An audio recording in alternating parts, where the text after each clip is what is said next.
Potenciemos nuestra escucha activa.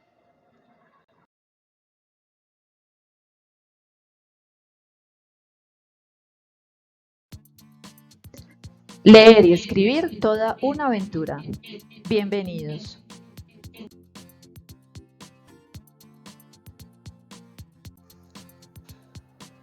Nuevamente desde nuestro proyecto lector venimos a hacerles una invitación. Esta invitación tiene que ver con el desarrollo de una de las habilidades comunicativas que poco a poco ha ido tornando mucha importancia. Esta actividad es la de la escucha. La escucha activa o la escucha comprensiva o esa escucha asertiva es la que nos va a permitir a nosotros leer, entender y ver el mundo de otra manera. Cuando tú escuchas, aprendes. Cuando tú escuchas, sabes más, asimilas más. Pero generalmente estamos acostumbrados a hablar en vez de escuchar. Entonces hoy la invitación es que a través de diferentes estrategias, sean los mismos videos, sean podcasts, sean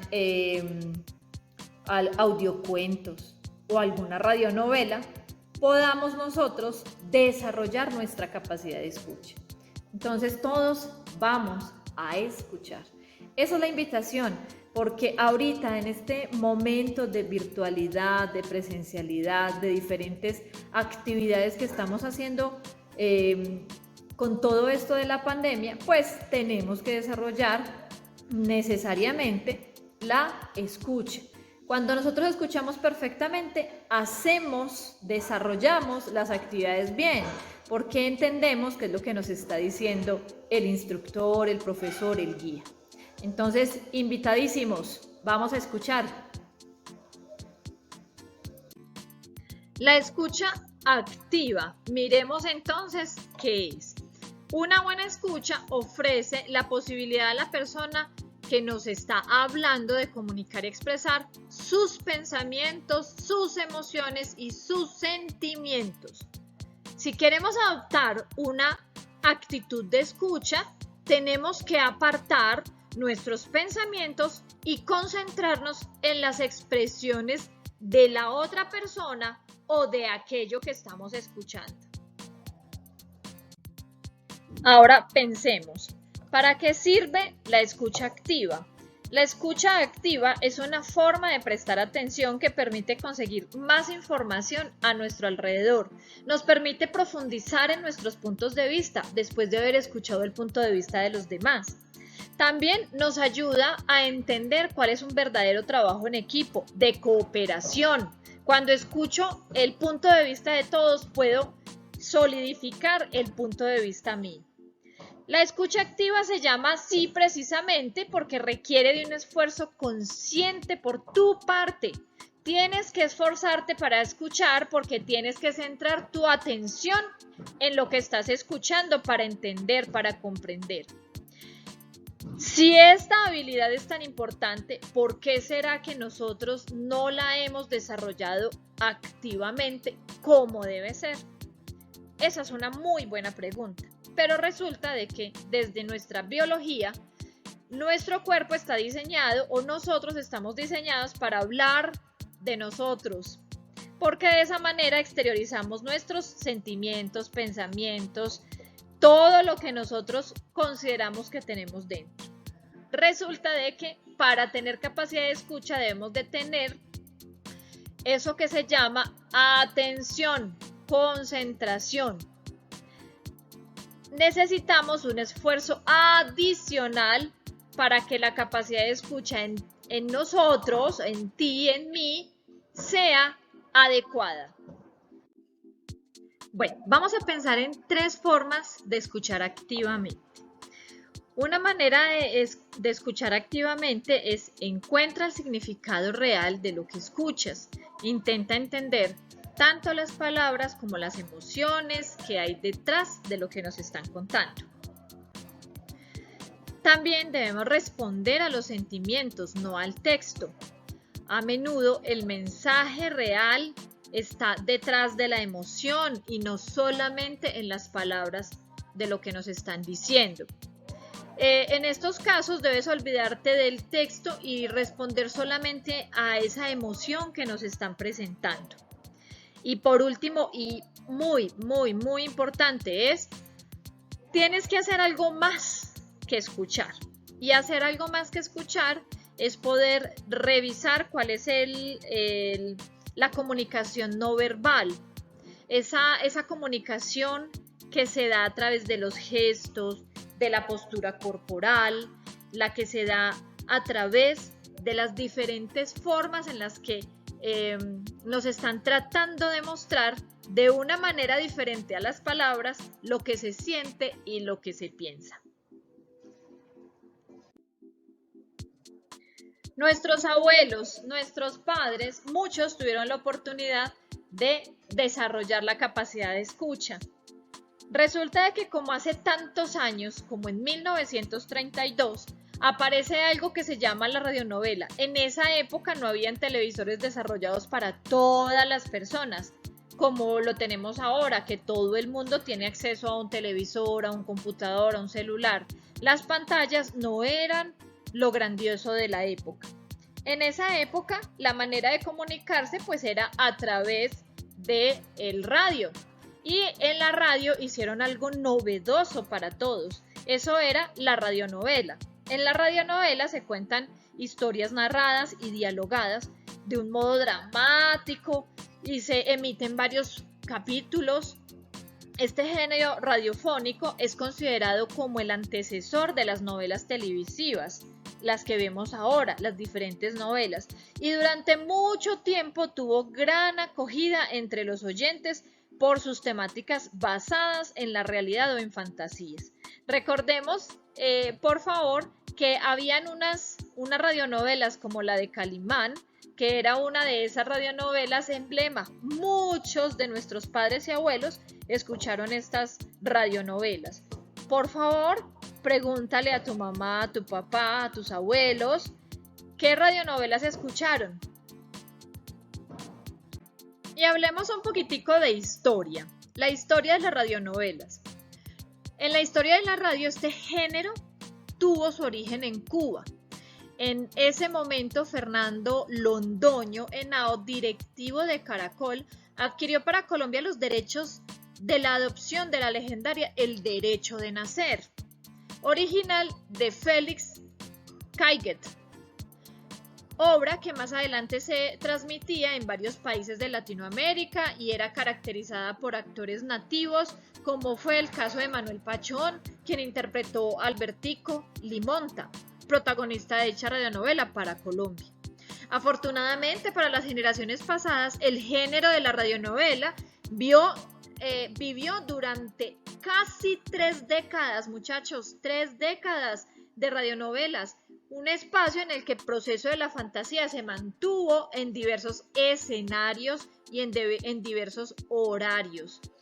A través de innumerables títulos de historias, habían historias idílicas, de amor y otras que eran de batallas campales, de superhéroes, y se destacaban algunas como Calimán, El Hombre Increíble, original de México. Pero en Colombia se alcanzaron los más altos índices de audiencia con estas radionovelas: Los Cisnes Azules, Renzo el Gitano, Kadir el Árabe y El León de Francia, entre otras. Ahí ya saben que tenemos historia en la radionovela. Chicos, más o menos empezó a incursionar desde 1932. O sea que imagínense cuántos años llevan de haber sido hechas las radionovelas que incluso hoy podemos disfrutar. Chicos, y lo mejor de todo se los voy a contar ya. En aquella época, también nuestros padres, abuelos y bisabuelos desarrollaban una imaginación magnífica. Resulta de que la imaginación es la habilidad de crear a nivel cognitivo imágenes o escenas que no están presentes en el campo de la percepción, que podamos tocar o que podamos ver. Están en nuestra mente. A través de la escucha atenta, como lo hacían nuestros abuelos, se puede activar la imaginación y hacerla volar a mundos inimaginables. Entonces, miren que los estamos invitando a escuchar para poder desarrollar nuestra imaginación. Y para los que nunca han escuchado un pedacito, un aparte de una radionovela, acá está para ustedes. Por favor, activen su escucha.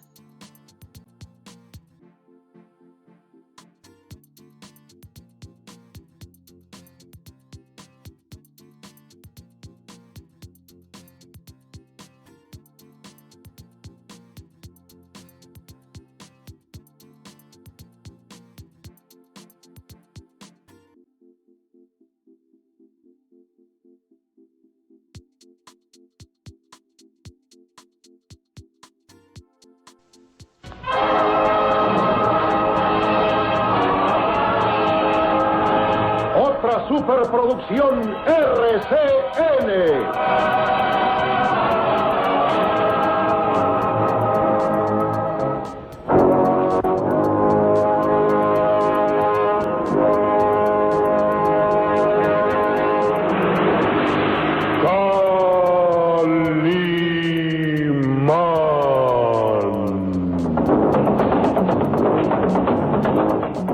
Caballero con los hombres, galante con las mujeres, tierno con los niños, implacable con los malvados. Así es Calimán, el hombre increíble.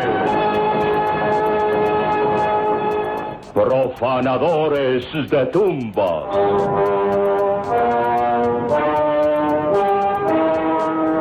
Una aventura que se desarrolla en el legendario Egipto, actuada por la gentil estrella Patricia Morán, con Luis Alba, Mónica Miguel, Enrique del Castillo, Omar Jasso, Isidro Olace, interpretando a Calimán, el propio Calimán. Un libreto original de Víctor Fox.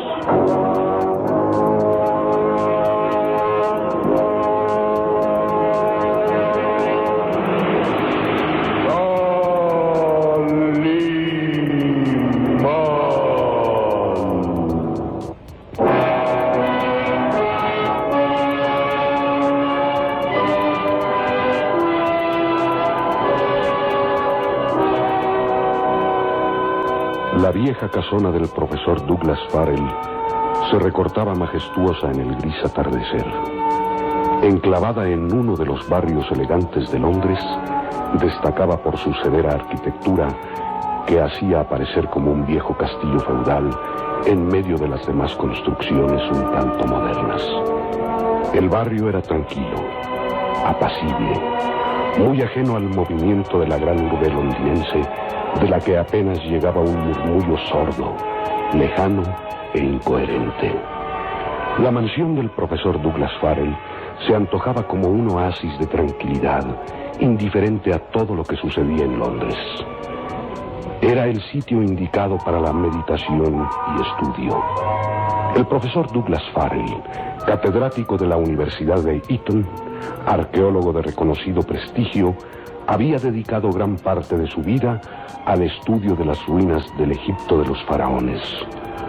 Su única pasión era descifrar jeroglíficos y documentos antiquísimos que se acumulaban día a día en su biblioteca con la esperanza de descubrir los secretos del Egipto milenario. Vivía con su hermosa hija, Jane, quien al igual que su padre era una apasionada de la arqueología. Un tercer personaje vivía con el profesor Douglas Farrell y su hija Jane. Era Sarur, el egipcio Sarur.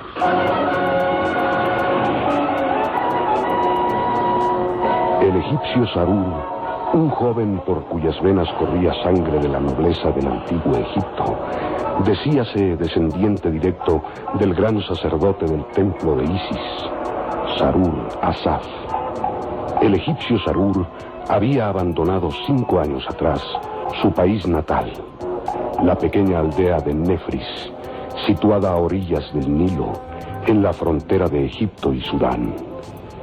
Impulsado por el afán de conocer a fondo y estudiar el mundo occidental, el egipcio Sarur se hallaba en Londres bajo el amparo y protección del profesor Douglas Farrell, a quien consideraba un segundo padre. Esa tarde, como las anteriores, el profesor Douglas Farrell estaba en la biblioteca examinando una y otra vez los antiquísimos documentos que revelaban parte del pasado del Egipto de los faraones.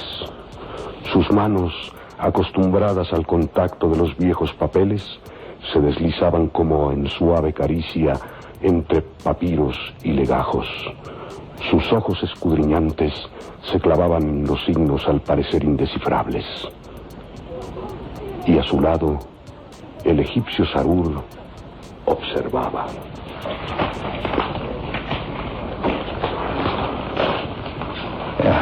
Es inútil. Creo que jamás encontraré la clave que descifre estos papiros egipcios. Es la primera vez que le escucho palabras de desaliento, profesor Douglas. Hasta el hombre más terco y porfiado se daría por vencido ante la incógnita de tus antepasados. Mis antepasados. Sí, la gloriosa estirpe egipcia. Una raza que logró el milagro de despertar el principio de todas las ciencias. Los egipcios fueron genios en la arquitectura. Ahí están como prueba las maravillosas pirámides que han resistido el paso del tiempo gracias al perfecto trazo de sus creadores. Y aún ahora, nuestros grandes ingenieros se asombran y veneran a aquellos que hicieron posible la construcción de las pirámides. Costó muchas vidas, ríos de sangre, tormento de esclavos y tortura de hombres y mujeres que trabajaron sin descanso para crear el majestuoso Egipto de los faraones. Un precio demasiado alto para el logro de un imperio. No hay precio alto cuando se trata de crear algo tan maravilloso como el Egipto milenario. ¿Y qué me dices, Sarur, de lo grandioso que fueron tus antepasados en la medicina? Hay documentos que exponen minuciosamente que los antiguos doctores practicaron la trepanación para extirpar tumores malignos del cerebro. No hay palabras para calificar a esos maestros que iniciaron la cirugía miles de años antes que cualquier otra raza. Y fueron ellos quienes escudriñaron el infinito, descifrando los astros y su influencia sobre el ser humano. Y fueron los egipcios quienes descubrieron la magnificencia del astro rey, el sol, y lo veneraron como a un dios. El dios Amón-Ra. Y señalaron la luna como diosa y compañera de Amón-Ra, Isis, la diosa luna. No, mi apreciado Sarur. Toda la veneración que el hombre actual y la ciencia y todos nuestros conocimientos que rindamos ante la raza egipcia resultan pocos. El Egipto milenario es subyugante, esplendoroso, indescifrable tal vez. El profesor Douglas Farrell hundió la barbilla en el pecho. Se advertía una expresión de cansancio, de fatiga, y el egipcio Sarur posó su mano fina y morena sobre el hombro del anciano profesor. ¿Quiere esto decir que se olvidará de sus planes, profesor Douglas? ¿Dejará inconclusa su investigación de la tumba del faraón Ramés III? ¿Qué dices? ¿Renunciar al sueño de mi vida? Eso han expresado sus palabras. No, Sarur. Pese a los obstáculos, seguiré trabajando hasta encontrar el papiro Ramés, aquel que habla del lugar exacto donde yacen los restos de Ramés III. La tumba de reyes, la cámara mortuoria. Sí, eso. La tumba de reyes, el lugar secreto donde fue enterrado Ramés III. Isis y Amón-Ra protegen el recinto. Cruzará el umbral aquel por cuyas venas corra sangre real, como herencia magnífica y gloriosa de Ramés III. Esperamos que hayan disfrutado de este pedacito, de esta pequeña parte de una radionovela, sobre todo una tan famosa como Calimán. Recuerden, leer es poder. Atrévete.